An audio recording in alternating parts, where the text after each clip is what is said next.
We operate from the principle that truth is the essence. And so with an open heart, we seek truth. And as it turns out, I think what we're finding is the golden mean number system is at the heart of number theory itself. Yeah, that's true. This is known to the pure mathematician. But when you move to another culture, another profession, another specialization, because as you said, you need to have the bigger picture, but you need also to specialize. The best thing is that somebody specialize within a culture of many other specialization, and everyone respected the other, and then you come with the truth, because it will be the connection of all this speciality. But it is in reality, on the level of reality, it is not like that. And nothing could be more clear than that. The story of Julian Schwinger. Julian Schwinger, like Richard Feynman, they grew both in Brooklyn. They come from the same heritage. One was very open and talkative and very delightful and extremely intelligent and extremely honest is Feynman. He's extremely honest. But the other one is a little bit quieter, very mathematical, and think in a different way. But he was forced because of the story of free energy and cold fusion, which he believed in and supported. At the end, because they refused publishing his paper, he resigned, and he had a Nobel. He resigned and denounced the system of science dominating America via the web of funding, and he was very outspoken.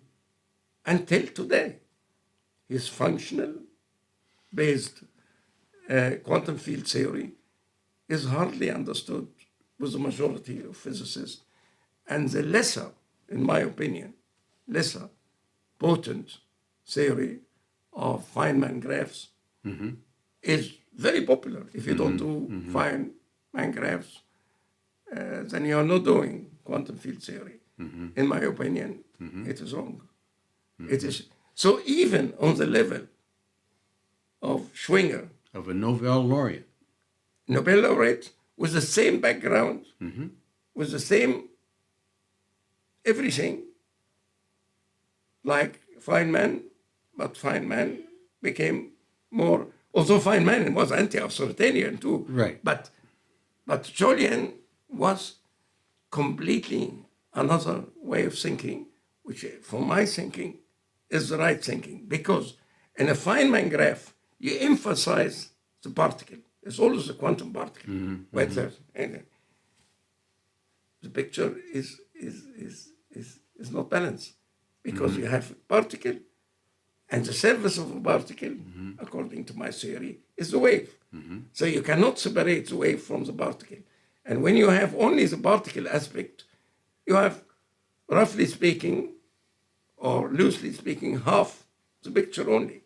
Now, in the theory of Schwinger, it's more democratic. It is both the particle and the wave simultaneously play.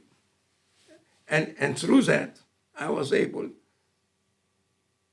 to be encouraged to go the way I gone, and I wrote to a Nobel laureate, who was a friend of mine. He never answered about that. I say, it's just like the song of Andy Williams. Can you say to the wave to stop rushing to the shore?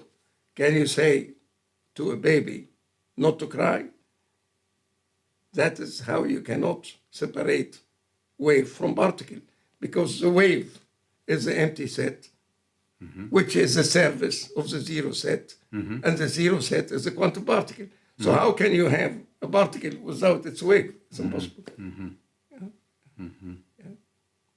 And that is the way how it is. with the mysterious wave collapse. Whenever you want to see where is the wave and you catch it, suddenly the wave disappears and you find that you have only a particle. And this really puzzled everybody, including Schrödinger and Einstein. And either Schrödinger or Einstein, or either Schrödinger or Einstein said, if I knew I will end up with this wave collapse, I'd rather be a Schuster than being a professor of physics. But in set theory, it's very simple.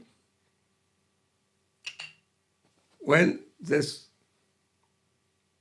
is the wave, which is our universe. This is the particle, which is our only universe. This is what I want to test. Now, the surface is the empty set. Inside is the zero set. Okay? So this is the wave. I want to see what the wave is.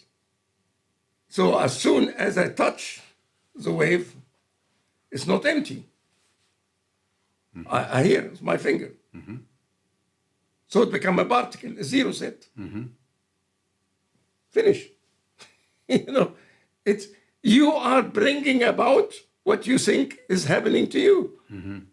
You are catching your ear and say, oh, somebody's catching my ear. You are the one who's catching his ear. The moment you take measurement, you touch. You collapse. You collapse it because it's no more an empty set. Yeah. There can be no muscle, no more. Simpler. You cannot separate particle from wave. And both. Because the wave is the surface.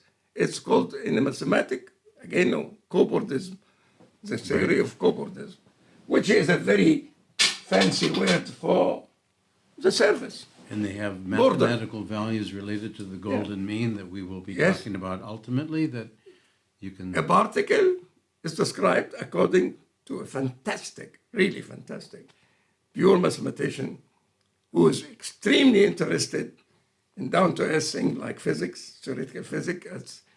It's Alain Connet. And Alain Connet, and non-commutative. Non-commutative. We will talk about Yes, that'll come up. Yeah, But the values, just for the moment, of these two, based upon the golden mean. One is the wave is... According to his theory, non-commutative symmetry, and which was an extension of two things. A theory of von Neumann called continuous geometry. But he meant with that, the spectrum is continuous. Means it can be 1, 1.5, 1/3, 1/3. So it is really fractal. But he used a misleading word by saying continuous geometry. You think it's normal geometry. No. Continuous geometry is the spectrum of the dimension is continuous. And if the spectrum of the dimension is continuous, then you don't have 1, 2 dimension, 3 dimension. No. You have 1 dimension, 1.5 dimension, 1 3/4 dimension. Everything is admitted, means it is fractal. It means it is not continuous. You see? So, von Neumann theory of continuous geometry, and he connected and applied to Penrose's universe. Penrose's universe was the golden mean. And he finds that the particle could be described by the golden mean. And the wave described by the golden mean to the power of 2. That is the empty set, and the other one is the zero set. A particle, appropriately, you can imagine it as a zero set. A wave, appropriately, you can imagine it as an empty set. And space-time itself, an emptier set than the empty set. So the wave is really part of space-time itself. So no wonder, whenever it collapses and you leave it, it acquires again a wave around it because it's surrounded with space-time. Space-time is a gigantic, big wave, quantum wave. All this thing comes from pure mathematics, but you can associate with it physical pictures. You just have not to be British and say, I am pure mathematician. I don't think like that. Or I am a physicist. I want a physical the truth of the matter, anything in the long run, we'll have to do this. Anything which is mathematically and logically correct is real, and you will find it in reality. So the act of measurement, you are literally collapsing one form of the golden mean into another form of the golden mean. The wave is going to the particle. Yes. And so the act of measurement, you're going from the golden mean to the golden mean squared. Explain. Yes. Indirectly. Yes. Indirectly. And you can see it as in set theory. It's an empty set. When you try to touch an empty set, you put your finger in it, you touch it, it becomes non-empty. The nearest thing to an empty set, which is non-empty, is a zero set. You want to jump to something else. You see, there was a question which occupied the mind of Einstein and people inclined like him. Did God have any choice in creating the world as it is? And I thought about that along, and I said, no, God had no choice. Because God invented logic first. Once he had invented logic, he had no choice. There's no other way. Everything goes on. And I would define good as something which is logical. And I would define evil as something which is illogical. Oh. Everything which makes sense is good. Logic must be our guiding. Everything, we say everything should come from the heart. But this is really a figure of speech, because the heart doesn't think. You just feel your emotion and it excites your nerve system, so you feel it in the heart. But everything really is originating from the brain. And everything which is logically correct will be automatically almost force on you truthfulness and goodness. It's lies and cheat which bring evil. So really, God had no choice in creating anything once he created logic. And he gave us the ability to think logically. And when somebody like Eric Kästner, who was very famous long ago for writing Emile and the Detective, I think it's the most famous. What is the name again? Eric Kästner. Eric Kästner. Eric Kästner, he made a small calculation without golden mean, 1, 2, 3.